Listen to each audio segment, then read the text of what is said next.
大家好，我是兔子武装头目小兔兔。俄乌战持续深入，看似短期内没有结束的迹象。在多方撮合下，俄乌双方展开了谈判对话，但是双方分歧重大，很可能无疾而终，战斗持续。关于这场战争，我的观点，这可能是美俄达成默契，法德案例默许，全球袖手旁观的一场乌克兰悲剧。乌克兰东部的顿涅茨克和顿巴斯地区，虽然地方不大，肉虽不多，但值得俄罗斯去贸易回旋。乌东地区不是鸡肋，而是鸡腿。很多人认为普京冒险，是没看到他的真正战略意图。首先，普京的战略意图有4个层次。第一层，取得战略缓冲区，减轻北约压顶的压力。第二层，加速击碎乌克兰加入北约的幻想，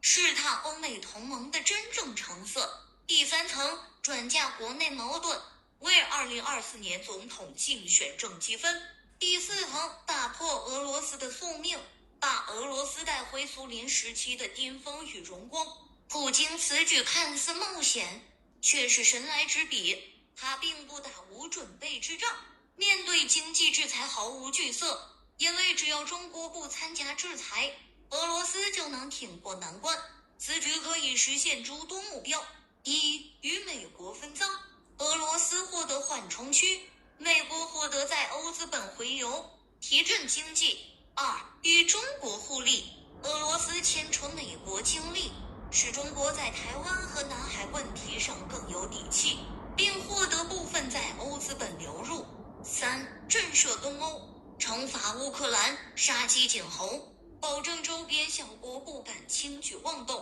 四、火右欧盟，加剧欧盟内部分裂，同时引起美欧内讧。所以大家都是棋手与观棋者，只有乌克兰是棋子与牺牲品。普京的买卖既不冒险也不会赔本。一场表演之后，只有哭泣和反省的乌克兰，离北约遥遥无期，离俄罗斯近在咫尺。从目前俄乌战争的形势来看，俄罗斯很有可能会不太体面地撤出乌克兰。那么，如果俄罗斯真的输了这场战争，普京总统会不会下令动用核武器？我们都知道，动用核武器意味着什么？如果俄罗斯真的动用了核武器，也将意味着俄罗斯当局没有了一点挽救回旋的机会，整个世界将陷入万劫不复的境地。强势如普京大帝，也不太可能冒天下之大不韪。俄乌战争即便是输了，俄罗斯大不了损兵折将退回国内，遭受西方各国长期的制裁，经济继续倒退而已。至少俄罗斯这个国家还在，整个世界还在。如果处理得当，普京还能坐在总统的位置上，继续执掌俄罗斯，追随他的那一帮亲信，还能过上安稳日子。如果走到了动用核武器这一步，不仅是犯下了战争罪，也犯下了反人类罪，还犯下了种族灭绝罪。核武器的威力不用说也知道，当年2万吨的当量就造成了10几万日本人的死伤，现在核武器的当量几10万吨起步，一枚下去的死多少人？可以肯定的是，死伤的绝大部分是平民，这得造成多大的人道主义灾难？就算动用那种精确打击的战术核武器，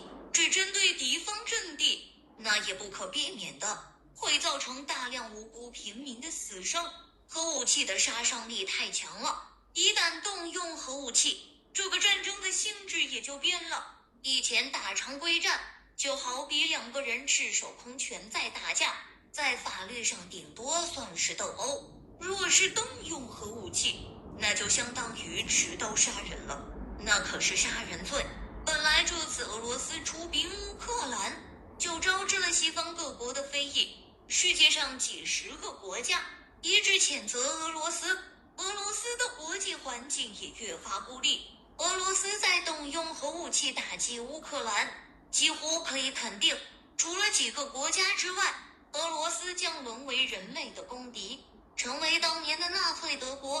变成过街老鼠，人人喊打。关键是，就算动用了核武器，也不一定就能赢得这场战争，那只会把战争扩大化，继而引发第3次世界大战。美国为首的西方国家为什么迟迟不敢出兵乌克兰？就是担心惹急了俄罗斯，导致核大战。如果俄罗斯率先动用了核武器，哪怕只是攻击了乌克兰，那也意味着这场战争彻底演变成了世界级战争，那么西方国家也就没有什么顾忌了。接下来是一种怎样的场景？可以想象一下，为了防止俄罗斯再次动用核武器，美国的 B-2隐形轰炸机将率先出动，将会动用巨型钻地毯，或者动用战术核武器，重点打击俄罗斯的导弹发射井和核武库，尽最大的可能去摧毁俄罗斯的核武器。俄罗斯的本土一旦遭受到了攻击，而且是针对核武器的攻击，俄罗斯自然要绝地反击。那些没有被摧毁的洲际导弹就会发射，到了动用战略核武器的时候，也就到了鱼死网破的程度。双方都想最大可能的一招致命，意味着一次性就会发射相当数量的洲际弹道导弹，到时候只有一种可能，地球陷入万劫不复的境地。先不说其他国家将要遭受怎样的损失，单单俄罗斯自身能否承受得住？如果真的爆发了全面核大战，估计俄罗斯所有的大中城市将毁于一旦，1半以上的俄罗斯人都会死亡。这种毁灭性的后果，试问谁能够承受得起？那个俄罗斯领导人在做出决定前不仔细的掂量，这里面又涉及到一个问题，真到了要发射核武器的地步，就算作为总统发出了这一指令，那些具体负责操作的军官会不会执行这一任务呢？这一按钮按下去，不仅是毁了别人，其实也是毁了自己。但凡有一点良知和责任感的军人，都有可能拒绝执行这一命令。相信有很多军人都有为国赴死的崇高信念，军人会为了完成某项任务而付出自己的生命，那是一种军人的荣誉和使命。但如果按下了核导弹的发射键，不仅意味着自己的祖国将遭受灭顶之灾，自己的家人和亲戚朋友也将玉石俱焚，地球上数以亿计的人将为此而丧命，人类的文明历史将会改写，自己也将遗臭万年。就算侥幸活到了战后，上军事法庭那是大概率的事，就算侥幸苟且偷生，一生也将遭受心理上的折磨。要说起来，2战中的美军也投了2颗原子弹到日本，那几位原子弹投弹手并没有受到任何处罚。首先，那个时候只有美国拥有原子弹，美国投原子弹并不担心遭受的核报复。其次，当年日本军国主义成了全人类的公敌，美国站在了正义的一面，就想面对一个十恶不赦的罪人，怎么搞死他都不为过。现在的俄乌战争跟2战不一样，先不论谁是谁非，俄乌战争本身就是局部战争，俄罗斯和乌克兰也谈不上有什么深仇大恨。说起来，两国在30多年前还是一个国家，从民族上来说，两国人民情同兄弟，只是后来分了家，两国走上了不同的发展道路而已。就事论事，不管乌克兰如何惹毛了俄罗斯，最先动手的确实是俄罗斯，自己先动了手，后来打不赢了，最后又准备动用核武器，于情于理都说不过去。如果是乌克兰率先动手，并且攻入了俄罗斯境内，俄罗斯抵挡不住动用核武器，那叫保家卫国，在道义上也还说得过去。西方各国对俄乌战争抱着很谨慎的态度，大家都为了避免战争扩大化，也就是担心引发核大战，在西方各国不直接出兵参与的情况下，俄罗斯没有动用核武器的理由。就算俄罗斯输掉了这场战争，